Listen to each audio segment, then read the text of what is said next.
Hi everyone, welcome to career big study circle. ఈరోజు మనకి SSC జీడీలో వచ్చిన మెమరీ బేస్డ్ క్వశ్చన్స్ మనం ఈ వీడియోలో డిస్కస్ చేసుకుందాం. మనకి డే 2 అండి, ఆల్రెడీ డే 1లో మనకి వచ్చిన అన్ని క్వశ్చన్స్ మనం డిస్కస్ చేయడం జరిగింది. ఈరోజు 21 అండి. ఈరోజు అన్ని షిఫ్ట్లో జరిగే క్వశ్చన్స్ అనేవి మనం డిస్కస్ చేసుకుందాం. నిన్న చేసిన వీడియోకి మంచి రెస్పాన్స్ వచ్చిందండి. బయట నుండి అన్న మీరు చెప్పిన క్వశ్చన్స్ అదే మీరు పర్ఫెక్ట్ క్వశ్చన్స్ అనేవి అనాలిసిస్ చేయడం జరిగిందని చెప్పడం జరిగింది. ఇక చూసినట్లయితే ఈరోజు మనకి పాలిటీ నుండి ఫస్ట్ క్వశ్చన్ ఏంటంటే, నిన్న కూడా ఈ క్వశ్చన్ రావడం జరిగిందండి. 280 అండి. ఆర్టికల్ 280 అనేది దేనికి సంబంధించింది అని అడిగారండి. ఆర్టికల్ 280 అనేది మనకి ఆర్థిక సంఘానికి సంబంధించిందండి. దీన్ని ఆర్థిక సంఘానికి సంబంధించిందండి. ఇది ఫైనాన్షియల్ కమిషన్ చెప్తారండి. అయితే ఇక్కడ మనకి నెక్స్ట్ క్వశ్చన్ ఎలా రావచ్చు అంటే, 16వ ఆర్థిక సంఘ చైర్మన్ అని ఎవరైనా అడగొచ్చండి. మనకి రీసెంట్గా పనిగడియ అంటే అరవింద్ పనిగడియ అనే వాళ్ళు మనకి ఈ ఆర్థిక సంఘ చైర్మన్కి మనకి న్యూ చైర్మన్గా ఉన్నారండి. అదే 15వ చూసినట్లయితే 15వది ఎన్కే సింగ్ అండి. ఎన్కే సింగ్ అంటే మనకి 16 ఉంది, 15 ఉందండి. అంటే 16వది అరవింద్ పనిగడియ. అతను నీతి ఆయోగ్ గురించి, అదే నీతి ఆయోగ్లో వన్ ఆఫ్ ద మెంబర్ అండి. అయితే నిన్న క్వశ్చన్ నీతి ఆయోగ్ గురించి కూడా రావడం జరిగింది. నీతి ఆయోగ్ అనేది ఏంటంటే ఆర్థిక మనకి పంచవార్షిక ప్రణాళికని రీప్లేస్ చేస్తూ మనకి ఈ నీతి ఆయోగ్ని తీసుకురావడం జరిగింది. ప్రజెంట్ నీతి ఆయోగ్ సిఇఓ అని అడగొచ్చండి మీకు ఫ్యూచర్లో. సిఇఓ ఎవరంటే బివిఆర్ సుబ్రహ్మణ్యం గారు అండి. బివిఆర్ సుబ్రహ్మణ్యం గారు. అదేవిధంగా ఈ నీతి ఆయోగ్ ఎప్పుడు మనకి రావడం జరిగిందంటే Jan 1, 2015లో రావడం జరిగిందండి ఈ నీతి ఆయోగ్. క్లియర్? ఇక నెక్స్ట్ క్వశ్చన్ ఏమి ఇచ్చారంటే, ఆర్టికల్ 51A గురించి ఇచ్చారండి. ఆర్టికల్ 51A దేనికి చెప్తుందంటే ఫండమెంటల్ డ్యూటీస్ గురించి చెప్తుందండి. దేని గురించి చెప్తుందంటే ఫండమెంటల్ డ్యూటీస్ అండి. మనకి ఈ ఫండమెంటల్ డ్యూటీస్ ఎన్ని ఉన్నాయని అడగొచ్చండి. ఈ ఫండమెంటల్ డ్యూటీస్ ఎన్ని ఉన్నాయంటే మనకి 11 ఫండమెంటల్ డ్యూటీస్ ఉన్నాయండి. మనకి 86th కాన్స్టిట్యూషనల్ అమెండ్మెంట్ యాక్ట్ ద్వారా మనకి 86th కాన్స్టిట్యూషనల్ అమెండ్మెంట్ యాక్ట్ ద్వారా మనకి 11th ఫండమెంటల్ డ్యూటీస్ ని యాడ్ చేయడం జరిగిందండి. ఈ ఫండమెంటల్ డ్యూటీస్ కి మనకి ఏంటంటే న్యాయ సంరక్షణ ఉంటుందా లేదని అడగొచ్చండి. ఫండమెంటల్ డ్యూటీస్ కి న్యాయ సంరక్షణ అంటే మనకి న్యాయ సంరక్షణ అనేది ఉండదండి. అదేవిధంగా మనకి ఫండమెంటల్ రైట్స్ గురించి కూడా క్వశ్చన్ రావడం జరిగిందండి. ఫండమెంటల్ రైట్స్ మనకి చూసినట్లయితే మేజర్ నిన్న ఏ క్వశ్చన్ వచ్చిందంటే కాన్స్టిట్యూషనల్ రెమెడీస్ గురించి క్వశ్చన్ రావడం జరిగింది. కాన్స్టిట్యూషనల్ రెమెడీస్ అనేవి మనకి ఫండమెంటల్లో ఆర్టికల్ నెంబర్ 32 నుండి 35 వరకు ఉంటాయండి. ఈ రోజు మనకి ఆర్టికల్ 20 గురించి రావడం జరిగిందండి. ఆర్టికల్ 20 గురించి రావడం జరిగింది. ఆర్టికల్ 21A చెప్తుందంటే, ఆర్టికల్ 21A మనకి దేని గురించి చెప్తుందంటే ఆర్డిఏ గురించి చెప్తుందండి. రైట్ టు ఎడ్యుకేషన్ అనేది మనకి ఆర్టికల్ 21Aలో చెప్పడం జరుగుతుంది. అదేవిధంగా మనకి ఇంకో క్వశ్చన్ చూసినట్లయితే ఫోక్ డాన్సెస్ గురించి. ఫోక్ డాన్సెస్ చూసినట్లయితే లావణి ఫోక్ డాన్స్ అనేది ఏ రాష్ట్రానికి సంబంధించింది అని అడిగారండి. మనకి సింపుల్ గా మహారాష్ట్ర అండి.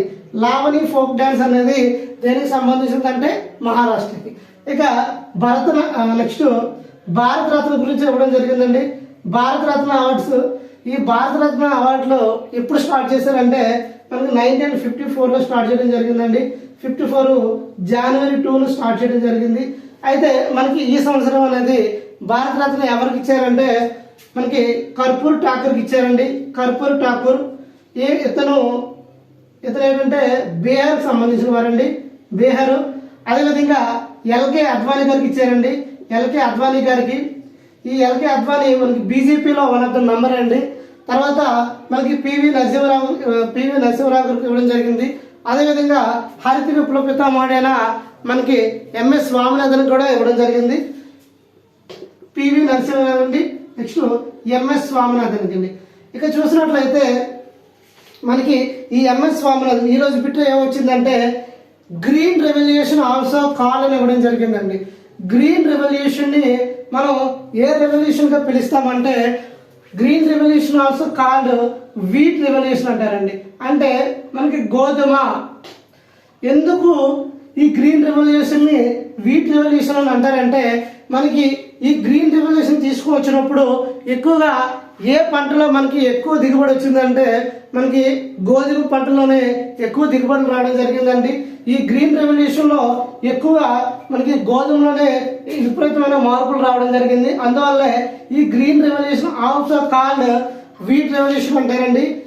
అయితే ఈ గ్రీన్ రెవల్యూషన్ ని మొట్టమొదటిగా మనకు తీసుకొచ్చింది ఎవరంటే నార్మన్ బోర్లింగ్ అండి. గ్రీన్ రెవల్యూషన్ ని తీసుకొచ్చింది ఎవరంటే నార్మన్ బోర్లింగ్. అయితే మన భారతదేశంలో ఈ గ్రీన్ రెవల్యూషన్ కి కృషి చేసిన వ్యక్తి ఎవరంటే ఎంఎస్ స్వామినాథన్ గారు అండి. ఎంఎస్ స్వామినాథన్ గారు. అయితే మనకి ఎంఎస్ స్వామినాథన్ గారికి ఈ సంవత్సరం మనకి భారత రత్న అవార్డు ఇవ్వడం జరిగిందండి. భారత రత్న అవార్డు ఇవ్వడం జరిగింది. అయితే రీసెంట్ గా ఎంఎస్ స్వామినాథన్ గారు చనిపోయారండి. ఎక్కడ చనిపోయారంటే మనకి చెన్నైలో చనిపోవడం జరిగిందండి. ఇతను బాగా వరి వంగడాల మీద ప్రయోగాలు చేసి సక్సెస్ అయ్యారండి. ఇక నెక్స్ట్ క్వశ్చన్ చూసినట్లయితే మనకి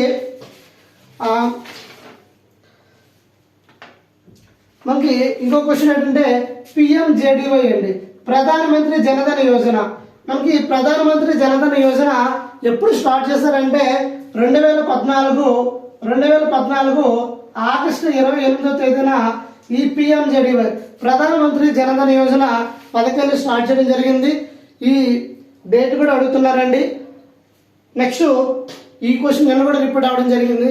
నెక్స్ట్ ఇంకో క్వశ్చన్ ఏంటంటే లిటరేచర్ గురించి, అంటే జనాభా సంబంధించి క్వశ్చన్ రావడం జరిగిందండి.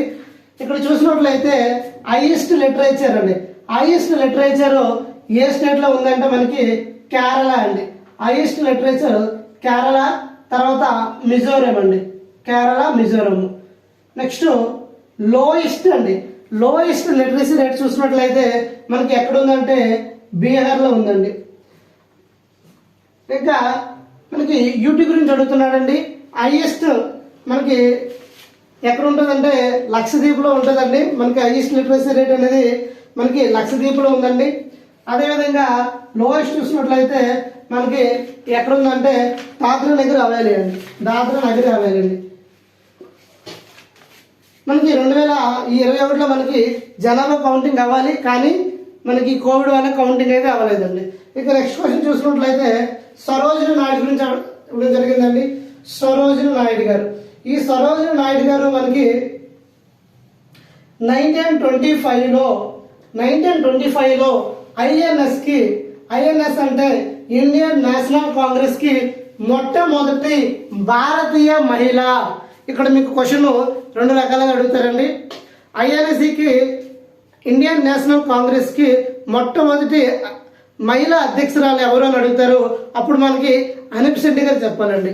అనీప్ సెంటి గారు ఏం చేశారంటే 1917వ సంవత్సరంలో అనీప్ సెంటి గారు మనకి ఐఎన్ఎస్ కి అధ్యక్షులు అయ్యారండి.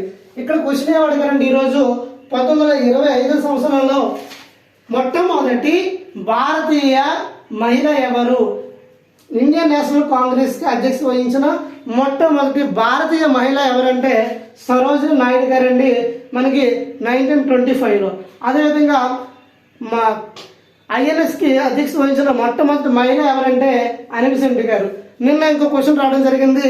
ఏంటంటే ఐఎన్సి ఇండియన్ నేషనల్ కాంగ్రెస్ మొట్టమొదటి సమావేశం ఎప్పుడు జరిగిందంటే 1885వ సంవత్సరం డిసెంబర్ 28 నుండి 30 వరకు ఎక్కడ జరిగిందంటే గోకులదాస్ తేజ్పాల్ కళాశాలలో మనకి ఈ ఇండియన్ నేషనల్ కాంగ్రెస్ జరిగిందండి.